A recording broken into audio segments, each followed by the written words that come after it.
ರೀ, ಮೊದಲು ಹಾಲು ಕುಡುವಿರಿ, ನಂತರ ಪೇಪರ್ ಓದುವಿರಂತೆ. ಬನ್ರಿ.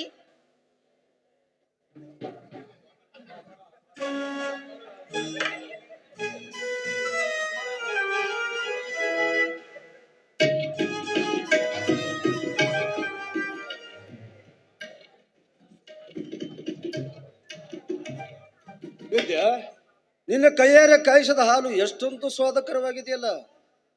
ಸಾಕ್ಷಾತ್ ಆ ದೇವಿ ಕೈಯಿಂದ ಬಂದು ಅಮೃತಿದ್ದಾಗಿದೆ ಈ ಹಾಲು. ಹಾ, ಇದೇ ನೀನು ಯಾವಾಗಲೂ ನಗು ನಗುತ್ತಿರುವ ನಿನ್ನ ಮುಖದಲ್ಲಿ ಹಿಂದೇಕು ದುಃಖದ ಅಲೆಗಳು ಎದ್ದು ಕಾಣ್ತಿದ್ ವಿದ್ಯಾ, ಏಕೆ ಈ ಮೌನ? ಚೇಚೆ, ಹಾಗೇನು ಇಲ್ಲ ರೀ. ಇಂದೇಕೋ ನನ್ನ ಮನಸ್ಸಿಗೆ ಬೇಸರವಾಗಿದೆ, ಅದಕ್ಕೋಸ್ಕರವಾಗಿ ಮೌನವಾಗಿದ್ದೇನೆ ಅಷ್ಟೇ. ಅರ್ಥವಾಯ್ತು ವಿದ್ಯಾ ನಿನ್ನ ಮನದ ಕೊರಗು. ನೋಡು, ನಮ್ಮ ಮದುವೆಯಾಗಿ 3 ವರ್ಷ ಗತಿಸಿದ್ರು ಇನ್ನೂ ಮಕ್ಕಳೆಂಬ ಕೊರಗು ನಿನ್ನನ್ನು ಸದಾ ಕಾಡುತ್ತದಲ್ವೇ? ಹುಚ್ಚಿ, ಮಕ್ಕಳ ಬಗ್ಗೆ ಅಷ್ಟೇ ತಲೆ ಕಡಿಸುತ್ತಿರುವೆ. ಮಕ್ಕಳೆಂದು ಭಾವಿಸಿದರೆ ತಕ್ಷಣ ಹುಟ್ಟುತ್ತವೇನು? ಅದು ಒಂದು ದೇವರ ಫಲ, ವಿಚಿತ್ರ ಫಲ. ಆ ದೇವರು ನಮ್ಮ ಸಂಸಾರ ಮೇಲೆ ಕಣ್ಣು ತೆರೆದರೆ ನಿನ್ನ ಆಶೆಗಳನ್ನು ಕೈಗೂಡುವುದರಲ್ಲಿ ಸಂದೇಹವಿಲ್ಲ. ನೀವೇನೇ ಎಂದ್ರೂ ಕೂಡ ಹೆಣ್ಣಿನ ಆಸೆ ನಿಮ್ಮಂತ ಗಂಡಸರಿಗೆ ಅರ್ಥವಾಗುವುದಿಲ್ಲ ರೀ. ನೋಡಿ, ಹೆಣ್ಣಾಗಿ ಹುಟ್ಟಿದ ಮೇಲೆ ಮೊದಲು ಅವಳಿಗೆ ಸೌಭಾಗ್ಯ ಬೇಕು. ಸೌಭಾಗ್ಯ ಸಿಕ್ಕ 1 ವರ್ಷದೊಳಗಾಗಿ ಅವಳ ಮಡಿಲಲ್ಲಿ ಒಂದು ಮಗು ಆಡುತ್ತಾ ಇರ್ಬೇಕ್ರಿ. ಅಂದಾಗ ಮಾತ್ರ ಹೆಣ್ಣಿನ ಮನಸ್ಸಿಗೆ ಶಾಂತಿ.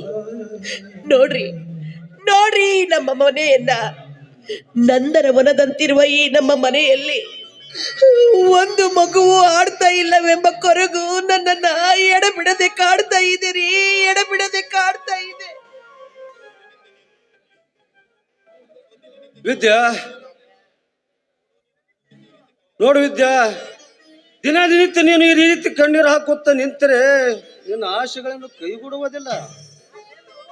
ಆ ದೇವರು ತಾಯಿ ಮನವನ್ನು ಪರೀಕ್ಷೆ ಮಾಡಲು ಮಕ್ಕಳನ್ನು ಕೊಟ್ಟು ನೋಡುತ್ತಾನೆ, ಬಿಟ್ಟು ನೋಡುತ್ತಾನೆ.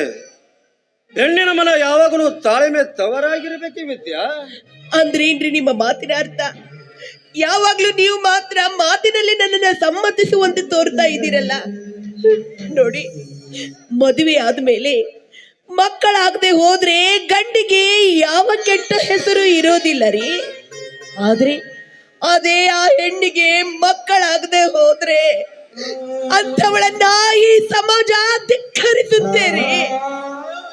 ಅಷ್ಟೇ ಅಲ್ಲ, ಅಂಥವಳನ್ನ ಯಾವ ಕಾರಣಕ್ಕೂ ಕರೆಯೋದಿಲ್ಲ. ಅದು ಅಲ್ಲದೆ ಜೀವಂತ ಪರ್ಯಂತವಾಗಿ ಅವಳಿಗೆ ಹೋರಿಸಲಾರದ ಹೊರೆಯನ್ನೇ ಹೋರಿಸುತ್ತೆ ಈ ಸಮಾಜ, ಬಂಜೆ ಎಂಬ 2 ಅಕ್ಷರಗಳನ್ನ. ವಿದ್ಯಾ, ನನ್ನ ಮಾತು ಕೇಳು. ಸಮಾಜ ಮಾಡುವ ನಿಂದಿಗೆ ಮಾನವ ಯಾವಾಗಲೂ ತಲೆಬಾಗಬಾರದು. ಹೇಗಿದ್ದರು ಹೆಣ್ಣು ಗಂಡು ಹೇಗಿದ್ದರು ಸಹಿಸಿಕೊಳ್ಳೋ ಈ ಮೂಢ ಸಮಾಜ ಸಹನೆಯನ್ನು ಕಳೆದುಕೊಂಡು ಬಿಟ್ಟಿದೆ. ಸಂಪನ್ನರಂತೂ ಸೂಗ ಹಾಕಿಕೊಂಡು ದೇಶ ನಾಶ ಮಾಡುವರ ನಯವಂಚಕರಿಗೆ ಮಾನ್ಯತೆ ಕೊಡುತ್ತದೆ ಈ ಸಮಾಜ. ಮದುವೆ ಹಂದರದಲ್ಲಿ ಹಾದರಿಗೆತ್ತೆ ಹಾರುಡುತ್ತಾ ಬಂದರೆ ಸರಿದ ಸ್ಥಾನ ಕೊಡುತ್ತದೆ ಈ ಸಮಾಜ. ಆದರೆ ಅದೇ ಒಂದು ಹೆಣ್ಣು ಮಕ್ಕಳ ಸಂತಾನವಿಲ್ಲದ ಶುಭ ಹಾರೈಸಲು ಬಂದರೆ ಬಂಜೆ ಎಂದು ಬೇಸತ್ತುಕೊಳ್ಳೋ ಈ 3 ಸಮಾಜಕ್ಕೆ ನನ್ನ ಧಿಕ್ಕಾರವಿರಲಿ. ಹೋಗ್ಲಿ ಬಿಡಿ ಸ್ವಾಮಿ. ನೋಡಿ, ಮೊದಲು ನಾವು ಜೀವನದಲ್ಲಿ ಸೋತು ನಂತರ ಗೆಲ್ಲಬೇಕು.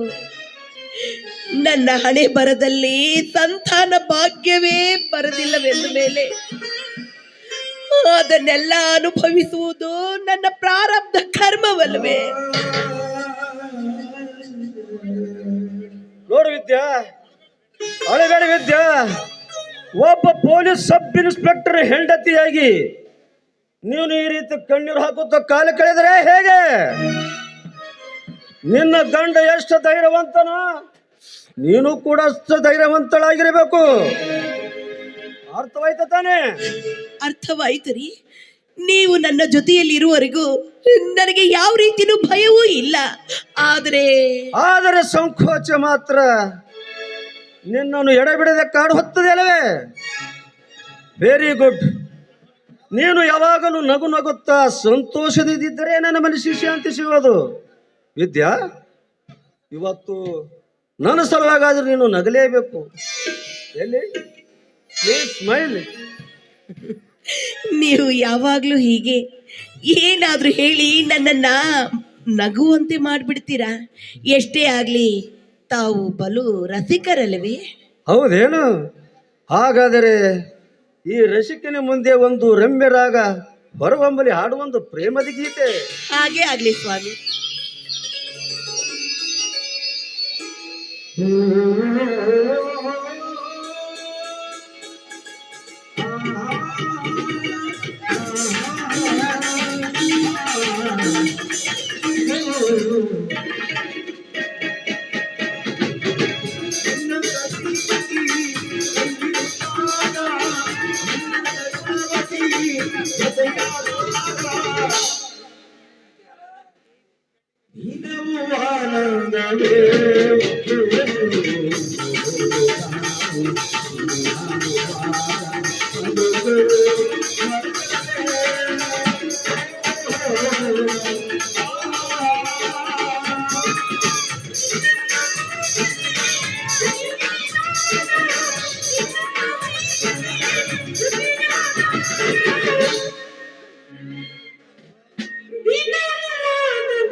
ಓ, I am so sorry sir.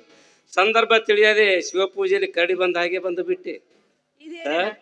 ನಾನು ಒಳಗೆ ಬರ್ಬೋದೇ? ಒಳಗಡೆ ಬಂದು ಒಳಗಡೆ ಬರಬಹುದೇ ಅಂತ ಕೇಳ್ತಾ ಇದೆಯಲ್ಲಣ್ಣ ನೀನು. ಯಾಕಣ್ಣ ಇವತ್ತು ವಿಚಿತ್ರವಾಗಿ ಮಾತಾಡ್ತಾ ಇದೆಯಲ್ಲ, ಏನಾಯ್ತು? ನಿಮ್ಮಣ್ಣ ಕೇಳಿದ್ದೆ ಕರೆಕ್ಟ್ ಬಿಡಿ ವಿದ್ಯಾ. ಸಮಯ ಸಂದರ್ಭ ನೋಡಿದೆ ನಾವೇ ತಪ್ಪು ಮಾಡಿಬಿಟ್ಟೆವು. ಇರ್ಲಿ, ಇವತ್ತು ಸಾಹಿತ್ಯಗಳು ಬಹಳ ಸಂತೋಷದಿದ್ದಂತೆ ಕಾಣುತ್ತಿದೆ. ಮತ್ತೇನಾದರೂ ಹೊಸ ವಿಷಯ? ಎಷ್ಟೇ ಆಗಲಿ ತಮ್ಮದ ಪೊಲೀಸ್ ಬುದ್ಧಿ ಅಲ್ಲವೇ? ಮನುಷ್ಯನ ಲಕ್ಷಣ ಬೇಗ ಕಂಡು ಹಿಡಿದು ಬಿಡುತ್ತೀರಿ. ನೋಡಿ,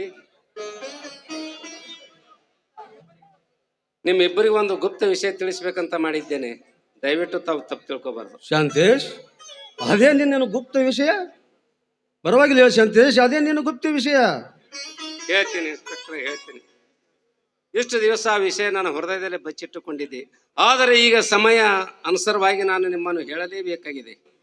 ನೋಡಿ, ಇದೇ ತಿಂಗಳು ಕೊನೆಯ ತಾರೀಕಿಗೆ ನನ್ನ ಮತ್ತು ಪದ್ಮಾಳ ಮದುವೆ ಫಿಕ್ಸ್ ಆಗಿದೆ. ಈಗಾಗಲೇ ಲಗ್ನ ಪತ್ರಿಕೆನೂ ಕೂಡ ಪ್ರಿಂಟ್ ಆಗಿವೆ. ತೆಗೆದುಕೊಳ್ಳಿ ಲಗ್ನ ಪತ್ರಿಕೆ.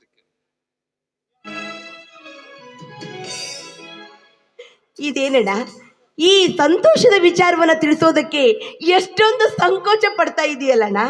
ಒಂದೇ ಮಾತಲ್ಲಿ ಹೇಳ್ಬೇಕಂದ್ರೆ, ರೋಗಿ ಬಯಸಿದ್ದು ಹಾಲು ಅನ್ನ, ವೈದ್ಯರು ಹೇಳಿದ್ದು ಹಾಲು ಅನ್ನ ಅನ್ನೋ ಹಾಗಾಯ್ತು. ನಾವು ಇದ್ರ ವಿಚಾರನೆ ಮಾತಾಡ್ತಾ ಇದ್ವಿ, ಅಂತೂ ಆ ವಿಚಾರವೇ ಎಂದು ಕೈಗೂಡಿತು ಅಲ್ವೇನ್ರಿ? ಶಾಂತೇಶ್, ಇಷ್ಟು ದಿವಸ ನನಗೆ ಏಕೆ ಈ ವಿಷಯ ತಿಳಿಸಿಲ್ಲ? ಪದ್ಮ ಅಂದರೆ ಲಾಯರ್ ಲಕ್ಷ್ಮರಾಯರ ಮಗಳು ತಾನೆ? ಹೌದು ಇನ್ಸ್ಪೆಕ್ಟರ್. ನನಗೂ ಮತ್ತು ಪದ್ಮಾಳಿಗೂ ಕಾಲೇಜಿನಲ್ಲಿ ಓದುವಾಗಲೇ ಪ್ರೀತಿ ಬೆಳೆದಿತ್ತು. ಆವಾಗಲೇ ನಾವು ಇಬ್ಬರು ಮದುವೆ ಮಾಡಿಕೊಳ್ಳಬೇಕೆಂದು ನಿರ್ಧಾರ ಮಾಡಿದ್ದೇವೆ. ಆದರೆ ಆ ಸುಯೋಗ ಎಂದು ಕೂಡಿ ಬಂದಿದೆ. ಶಾಂತೇಶ್, ಅಂತೂ ಒಳ್ಳೆ ಮನೆತನದ ಕನ್ಯೆಯನ್ನು ಮೆಚ್ಚಿಕೊಂಡಿದ್ಯಾ? ನೋಡಿದ್ಯಾ ಶಾಂತೇಶ್, ಹಣೆಯಕ್ಕೆ ಕೂಡಿ ಬಂದರೆ ಹೊಡೆದವಳು ಬೇಕಿಲ್ಲಂಬ ಗಾದಿ ಮತ್ತು ಸುಳ್ಳಲ್ಲ. ನಿಜ ಇನ್ಸ್ಪೆಕ್ಟ್ರೇ, ಹಡೆದವರಂತೂ ನನ್ನ ಪಾಲಿಗೆ ಯಾರೂ ಇಲ್ಲ. ನೀವೇ ನನ್ನ ಸರ್ವಸ್ವ ಎಂದು ಭಾವಿಸಿದ್ದೇನೆ. ದಯವಿಟ್ಟು ಈ ಮದುವೆಗೆ ನೀವೇ ಮುಖ್ಯಸ್ಥರಾಗಿ ನನಗೆ ಅಕ್ಷತೆ ಹಾಕಿ ಪುಣ್ಯ ಕಟ್ಟಿಕೊಳ್ಳಿ. ಹಾಗೆ ಆಗಲಿ ಶಾಂತೇಶ್, ನಿಮ್ಮಿಬ್ಬರಿಗೆ ಅಕ್ಷತೆ ಹಾಕ್ತೀನಿ. ಅಷ್ಟೇ ಅಲ್ಲ, ನಿಮ್ಮ ಹೊಸ ಬಾಳಿಗೆ ಹೊಸ್ತಿಲಿಗೆ ಈ ನನ್ನ ಮನೆಯಲ್ಲೇ ಸ್ಥಾನ ಕೊಡ್ತೀನಿ. ಆಯ್ತೆ? ಅಣ್ಣ, ಹೇಗಿದ್ರು ಸಂತೋಷದ ಸುದ್ದಿಯನ್ನೇ ತಿಳಿಸಿದ್ದೀಯಾ. ಇದೇ ಸಂದರ್ಭದಲ್ಲಿ ಎಲ್ಲರಿಗೂ ಸಿಹಿ ಅಡಿಗೆ ಮಾಡ್ತೀರಿ, ಹೊಟ್ಟೆ ತುಂಬಾ ಊಟ ಮಾಡುವಿರಂತೆ. ನಡೆಯೋಣ, ಹೋಗೋಣ.